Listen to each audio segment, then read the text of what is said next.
Sebelumnya marilah kita memberikan penghormatan pada guru junjungan kita yang telah memberitakan Dhamma yang menuntun kita ke kebebasan. Namo tassa bhagavato arahato sama sambuddhassa. Namo tassa bhagavato arahato sama sambuddhassa. Namo tassa bhagavato arahato sama sambuddhassa. Subhihontu Namo Buddhaya. Namo Buddhaya. Selamat pagi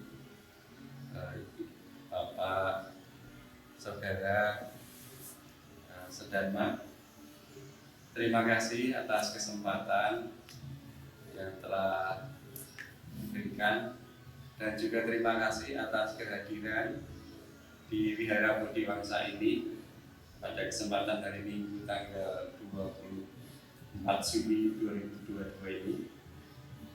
Saya percaya semua yang hadir di sini memiliki niat yang baik atau pikiran yang baik dan benar.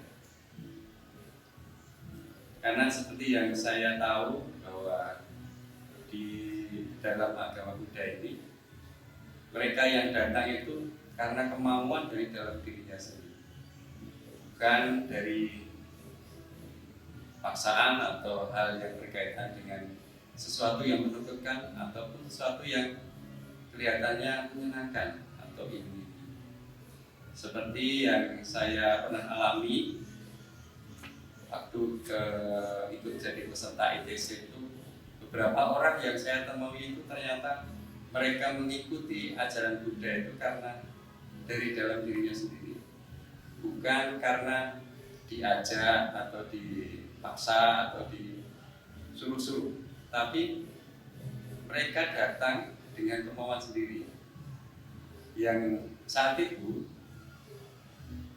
kebanyakan itu bukan dari yang mengenal dari Buddhis dari kecil, tapi berawal dari yang non Buddhis, dan dia mencari jawaban atas pertanyaan yang menjadi ganjalan dalam dirinya. Dan demikian pula kita yang datang ke sini pasti juga bukan karena disuruh dari sekitar kita, tetapi dengan niat sendiri, mungkin dengan datang ke sini merasa memperoleh manfaat. Manfaat mungkin merasa pikirannya tenang, merasa di sini lebih nyaman. Nah, artinya di situ yang dilakukan adalah niat yang benar atau yang baik. Kenapa bisa dikatakan saya baik? Atau kenapa itu saya katakan baik? Karena manfaat yang diperoleh tadi, ketenangan, kenyamanan itu paling tidak nanti juga akan bermanfaat bagi lingkungan atau sekitar kita tinggal. Paling tidak kenyamanan, ketenangan itu masih bisa dibawa sampai rumah, dan itu memberi dampak bagi yang kita temui nanti di rumah. Itu adalah, bisa saya katakan itu adalah benar atau baik karena bermanfaat bagi dirinya sendiri dan bermanfaat bagi orang lain.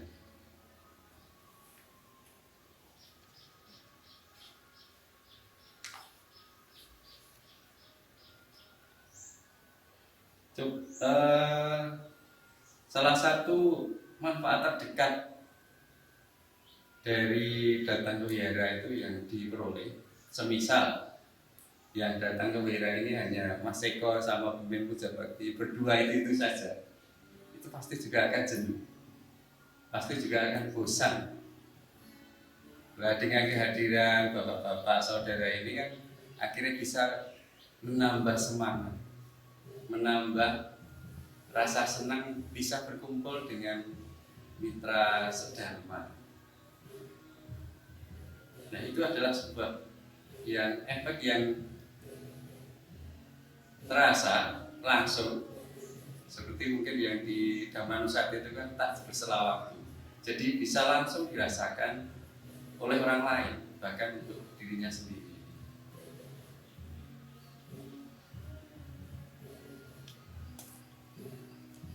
Pada kesempatan ini saya akan mengawali dengan bercerita ceritanya tentang pada suatu ketika itu ada demonstrasi seorang profesor. Nah, dia ke dalam kelas membawa 1 ember dan 3 kantong. Ember ini transparan atau tembus pandang. Profesor itu menunjukkan di depan kelas dan menaruh di atas meja. Kemudian dia membuka kantong pertama. Para siswanya tidak tahu isi kantong-kantong tersebut. Dia ada 3 kantong. Kemudian profesor itu membuka kantong pertama dan ternyata isinya adalah batu-batu kerikil yang cukup besar. Dia memasukkan batu-batu kerikil yang cukup besar itu ke dalam wadah yang tembus pandang atau ember yang transparan tadi. Nah, setelah dimasukkan semua, dia bertanya kepada para siswa, apakah ember ini sudah penuh? Kemudian para siswa menjawab, sudah.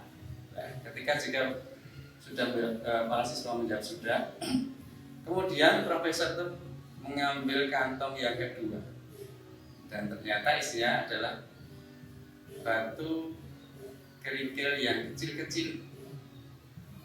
Sang profesor memasukkan kembali batu kerikil kecil itu ke dalam wadah, dan ternyata itu masih bisa masuk ke dalam wadah itu dan memenuhi lagi wadah yang tembus pandang tadi.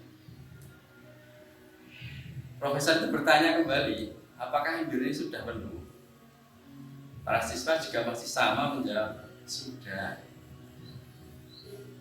Lalu berikutnya profesor mengambil lagi kantong yang ketiga. Nah, karena para siswa tidak tahu, ternyata isi yang ketiga ini adalah pasir. Nah, pasir ini dimasukkan kembali, ternyata pasir itu masih bisa mencari celah-celah untuk bisa memenuhi ember itu lagi. Profesor bertanya lagi, apakah ini sudah penuh? Jawabnya masih sama. Nah, cerita ini akan lain ketika yang pertama kita masukkan adalah pasir terlebih dahulu. Batu yang terus kemudian kerikil, batu yang besar ini akan tidak bisa memenuhi wadah tersebut. Nah, pesan moralnya apa? Pesan moral dari cerita itu adalah lakukanlah pekerjaan-pekerjaan yang lebih bermanfaat atau pekerjaan yang besar terlebih dahulu dibanding melakukan hal-hal yang kecil atau tidak bermanfaat atau yang tidak berguna. Karena jika kita melakukan hal-hal yang kurang bermanfaat atau tidak berguna, mungkin itu akan lebih banyak menghabiskan waktu, dan akhirnya pekerjaan yang harusnya itu berguna bagi kita maupun sekitar kita tidak sempat atau tidak ada ruang untuk kita kerjakan kembali. Jadi bisa dibilang skala prioritas apa yang harus kita kerjakan lebih dahulu. Mungkin kalau sederhana, misalnya kita punya kerjaan, ya udah nantilah, tunggu jam sekian.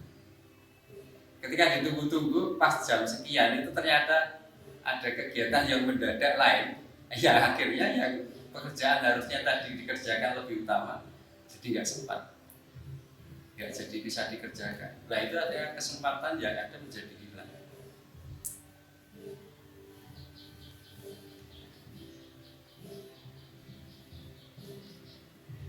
Nah, kita itu di sini, ya saya mungkin bulan ini juga sering kali mengungkapkan tentang keberuntungan. Sebenarnya saya sendiri juga mau bercerita, itu adalah suatu, kita itu beruntung sekali karena masih bisa mengenal atau mendengar dhamma yang menurut saya itu sangat luar biasa. Dan luar biasanya gimana? Karena dengan dhamma, dengan ajaran yang kita dapat mungkin dari sini atau dari sumber-sumber, dari YouTube bisa, dari hal yang lain bisa, dari sharing teman-teman yang lain juga bisa, kita bisa tahu mana hal-hal yang baik, mana hal-hal yang buruk, mana yang perlu kita perhatikan, dan mana yang perlu kita praktekkan, yang mendorong pada kemajuan kualitas dalam hidup kita masing-masing. Nah, itu kan sebuah yang menurut saya dapat itu dalam keseharian atau perjalanan kehidupan saya sendiri. Itu saya merasa lebih bisa berguna atau bisa menjadikan perubahan di sekitar kita itu menjadi lebih baik. Pelan-pelan dilakukan, dikerjakan, diamati. Ternyata efeknya itu luar biasa. Kalau dulu mungkin ya banyak permohonan ya, tapi ternyata di sini itu lebih terasa langsung, lebih mengembangkan kualitas kita yang baik, kualitas kita yang perlu kita kembangkan.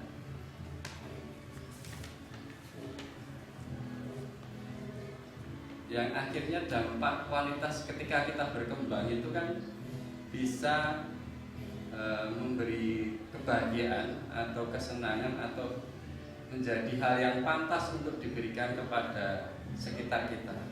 Yang terdekat itu adalah misalnya orang tua, ayah, ibu, kakek, nenek, kakak, adik, anak-anak, atau saudara, atau keponakan, atau siapapun. Pastinya mereka juga akan senang ketika berada dekat dengan orang yang berkualitas atau orang yang memiliki kualitas batin yang perlahan-lahan maju. Karena orang yang berkualitas batinnya maju kan ya paling tidak mudah emosi. Mereka kan pasti juga senang. Senang dalam arti ya siapapun itu kan pasti tidak suka ada yang kena marah, kena orangnya pelit atau orangnya suka ngomong bawel. Mereka pasti lebih senang berada dekat dan merasa nyaman dengan orang memiliki kualitas yang lebih lagi, lebih berkembang lagi. Nah, berkaitan dengan itu, sebenarnya kita sejak di Wisudi Upasaka atau kalau perempuan di Upasika ya, itu kan sebenarnya kita terikat dengan Pancasila Buddhis ya. Itu kan Pancasila Buddhis. Nah, sejak saat itu sebenarnya kita sudah dituntut untuk mengembangkan kualitas kita yang lebih baik.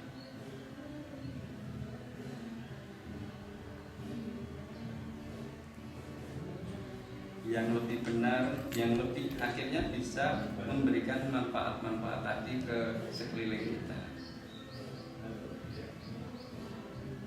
Nah, kualitas baik dari Pancasila itu atau mungkin bisa ditambah ke 8 sila, 10 sila, atau mungkin bapak-bapak atau saudara sini ada yang siap 227 sampai ada yang 331 ya.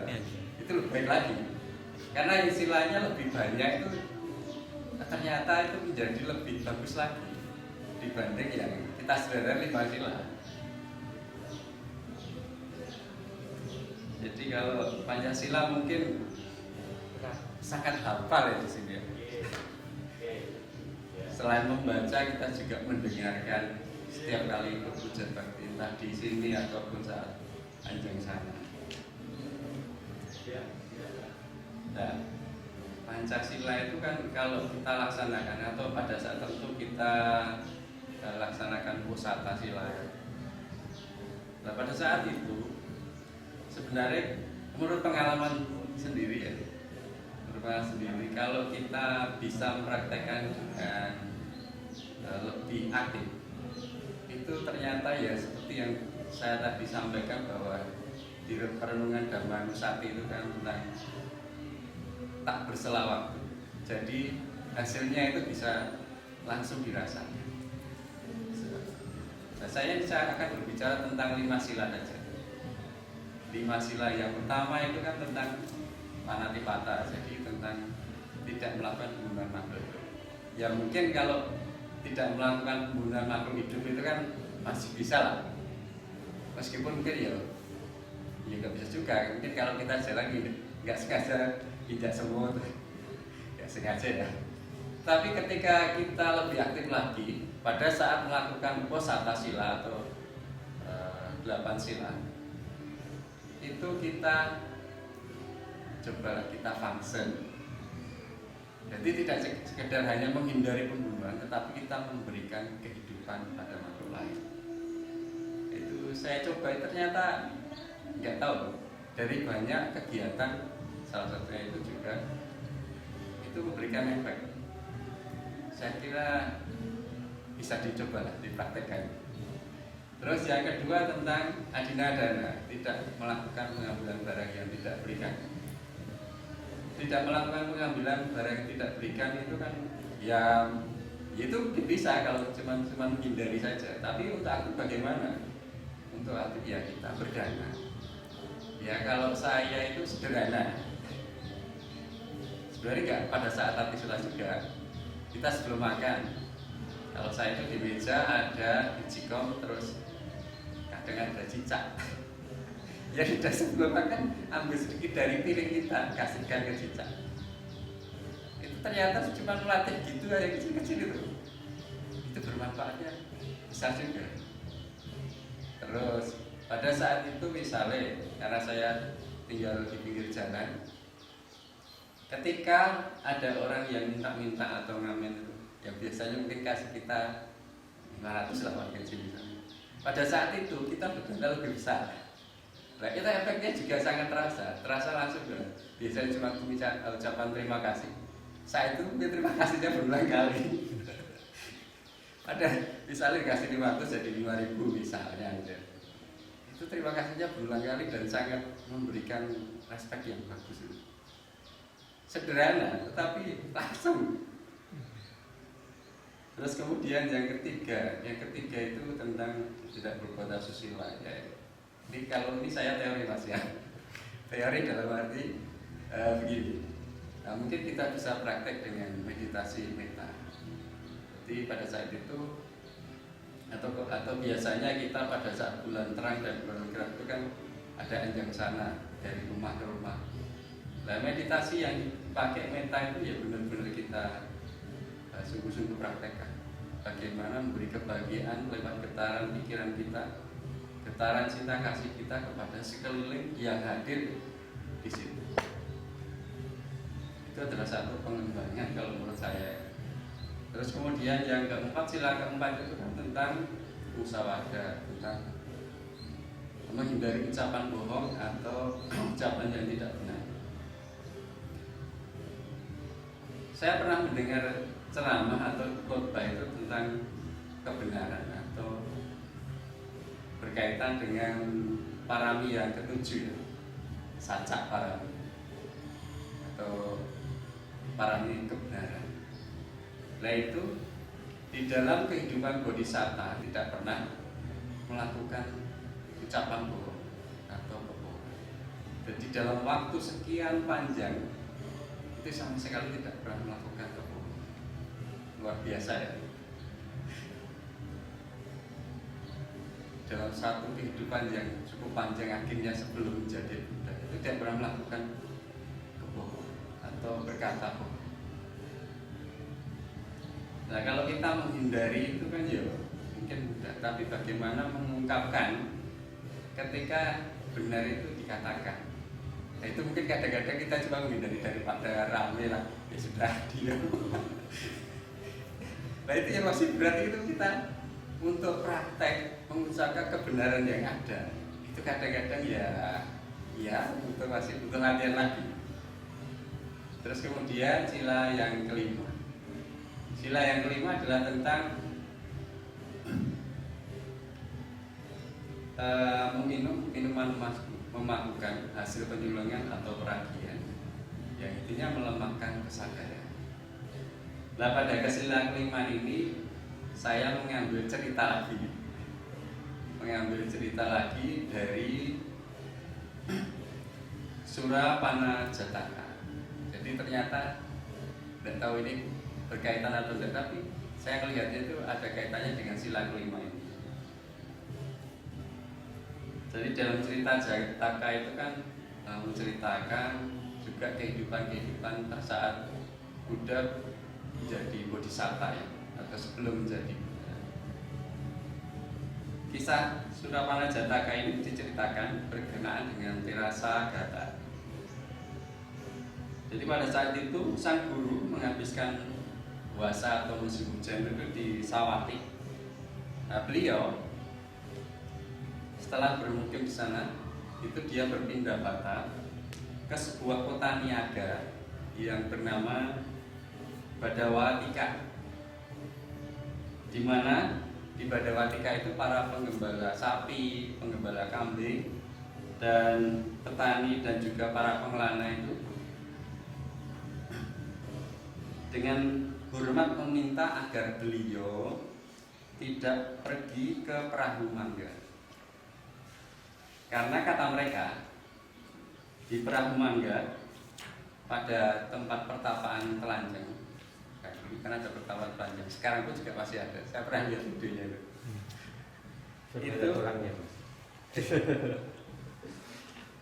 Itu tinggal seekor naga yang beracun dan mematikan, atau yang dikenal dengan naga perahu mangga, yang bila kesana itu dapat mencelakai sang Bagawa. Tapi saat itu sang Bagawa itu pura-pura tidak mendengar saja, tidak mendengar perkataan mereka, walaupun para penduduk, para petani, penggembala kambing, penggembala sapi dan juga pelana itu sudah mengingatkannya sampai 3 kali, mengulanginya itu sampai 3 kali. Sang Bagawa itu tetap meneruskan perjalanan. Sementara sang Bagawa menetap di Badawatika, di suatu hutan tertentu, Tirasa Gata itu yang melayani sang Buddha dengan kesaktian tertentunya yang dimiliki sebagai seorang manusia, itu pergi ke tempat pertapaan tersebut. Kemudian dia menimbun dipan dari dedaunan dan duduk bersila di tempat tinggal Raja Naga tersebut. Naga ini kan karena sudah dikenal tidak mampu bersifat jahat, dia akhirnya menunjukkan sifat jahatnya itu dengan yang pertama itu dia membuat gumpalan asap besar. Nah, sang Tirasa Gata itu demikian juga melakukannya. Terus kemudian lagi naga ini mengeluarkan kobaran api. Demikian juga Tirasa Gata mengeluarkan kobaran api. Sementara api yang dikeluarkan dari naga itu tidak mampu melukai Tirasa Gata. Sedangkan api yang dari Tirasa Gata itu dengan seketika itu melukai naga itu. Nah, singkat waktu naga itu telah ditaklukkan oleh Tirasa Gata. Kemudian Tirasa Gata menetapkan perlindungan dan sila kepadanya. Saya berimajinasi kalau naga ini bukan sosok yang seperti hewan ya, yang cuma ular yang tidak tahu apa. Pasti dalam arti tertentu yang mungkin kita tidak bisa ajak komunikasi, tapi lebih ke mungkin sosok ya, sosok yang bisa yang memiliki kehadiran dalam arti mungkin ada sedikit berkaitan dengan naga itu dan wujudnya. Kan pikiran begitu. Terus kemudian setelah itu sang guru kan setelah menetap di Badawatika dalam waktu itu, biasanya kan kalau bermasa itu kan sesuai yang diingat terus pindah lagi.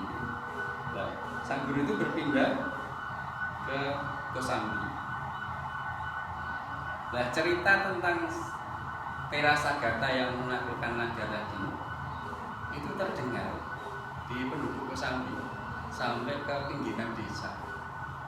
Nah, karena terdengar seperti itu, akhirnya para penduduk itu mencari sang Bagawa, mendatanginya dan memberi hormat kepadanya. Selanjutnya mencari sang Tirasa Gata tadi. Pada saat ketemu dengan Tirasagata, para penduduk memberi hormat padanya. Kemudian berkata kepada Tirasagata, katakan kepada kami Bante apa yang engkau butuhkan dan kami akan menyediakannya. Sang Tera itu ternyata tetap diam, tidak menjawab. Namun keenam biku berarti pada saat itu ada biku-biku lain yang itu bersamanya itu menjawab, Tuan, untuk mereka yang telah meninggalkan keduniawian, arak putih adalah sangat langka mereka dapatkan. Bisakah kalian mendapatkan sedikit arak putih yang murni untuk Sang Tera? Terus kemudian penduduknya menjawab, yang datang itu tadi, pasti kami dapatkan. Kemudian mereka kembali ke rumah mereka dan menyediakan arak putih yang murni di gudang rumah masing-masing. Kemudian Sang Tera diundang untuk datang, atau istilahnya mengundang Sang Tera itu untuk datang ke rumah masing-masing.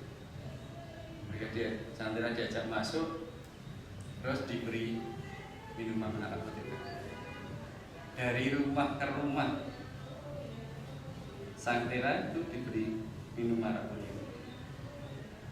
Jadi begitu hebatnya akibat dari minuman itu tadi, sehingga dalam perjalanan pulang keluar dari kota itu Sang Tera sudah tidak berdaya, tersungkur di gerbang kota dan terbaring di sana sambil cegukan dan mengucapkan omong kosong. Ya jelas ya. Itu orang sakti aja pasti kalah dengan minuman. Kalau minuman keras. Dalam perjalanan kembali setelah menyantap makanannya di kota itu, Sang Buddha menemukan Sang Tera tersebut berada di gerbang kota tadi. Nah, kemudian meminta para biku untuk membawa Sagata Tera kembali ke taman kota. Para biku itu tersebut membaringkan Tera Sagata di kaki Buddha, jadi memuncul ke arah kaki Buddha. Namun apa yang dilakukan? Dia berputar sehingga menjadi berbaring, kakinya yang menghadap Sang Buddha.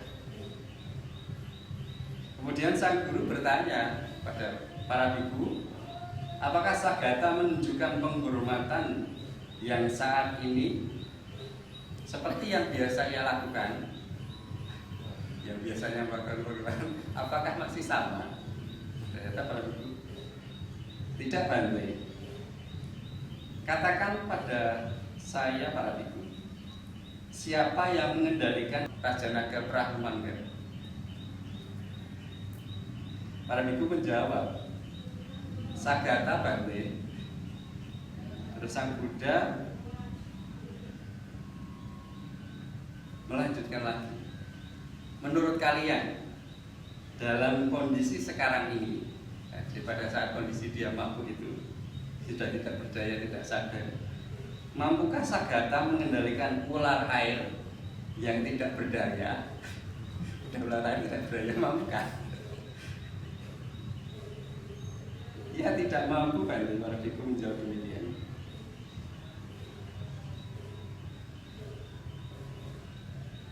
Baiklah para biku, pantaskah untuk minum hingga saat mabuk seorang kehilangan akal sehatnya? Sang Buddha bertanya, melanjutkan pertanyaan demikian. Kemudian para biku itu menjawab, tidak pantas, Bante. Setelah memberikan ceramah kepada para biku dengan mengecam Tera tersebut, Sang Buddha menetapkan sebuah peraturan bahwa minuman keras yang memabukkan itu merupakan pelanggaran pacitya. Saat itu saya membaca di Jataka terus menemukan Surapana Jataka, dan saya kira ini ada kaitan dengan sila kelima tadi tentang ketika meminum atau sebenarnya kalau menurut saya itu tidak cuma hanya minum aja, segala yang masuk dari indera kita yang berlebihan itu bisa membuat kita itu tidak sadar atau lupa. Contoh misalnya lewat mata lihat video, nggak bisa terus saja, akhirnya tidak sadar kalau waktunya sudah habis. Musik, mendengarkan musik, kalau kemelekatan kita terhadap lagu atau musik itu masih ada, seperti halnya sekarang di luar ada musik, ada lagu. Kalau suka atau melekat dengan lagu-lagu itu, mungkin konsentrasi kita tidak akan bisa di sini, tapi pasti keluar dan merasa terganggu. Jadi kalau sebenarnya saya sendiri itu ketika belajar hal semacam itu kayak perlahan-lahan lepas. Soal kemelekatan terhadap lagu atau apapun itu perlahan-lahan berkurang. Ketika kita praktek satu persatu kan, ketika berkurang, konsentrasi kita sudah tidak terganggu dengan kondisi sekitar kita. Ada musik, ada motor, ada apapun ya sudah gak terperhatikan lagi karena fokus kita atau kemelekatan kita ya sebenarnya sudah melekat pada yang dilakukan saat ini juga. Kalau meditasi melekat pada meditasinya. Jadi sudah tidak karena sudah tidak suka dengan itu atau sudah tidak mempengaruhi lagi ya tidak mengganggu lah. Jadi di luar itu dengan berbagai macam jungkir baliknya itu tidak mengaruh lagi. Meskipun ya belum sempurna, tapi sudah bisa dirasakan. Berbeda ketika kita masih menyukai hal-hal yang berkaitan dengan itu tadi indera kita, kesenangan indera kita tadi. Mungkin akan sangat mengganggu ketika di luar ada hal yang menyenangkan indera kita tadi.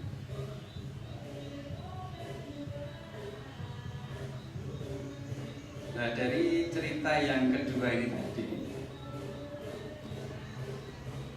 saya melihat itu runtuhnya kesadaran yang tadi saya sampaikan itu bahwa tidak hanya minuman, tapi banyak hal yang bisa membuat kita mabuk dan lupa atau kesadarannya berkurang atau runtuh.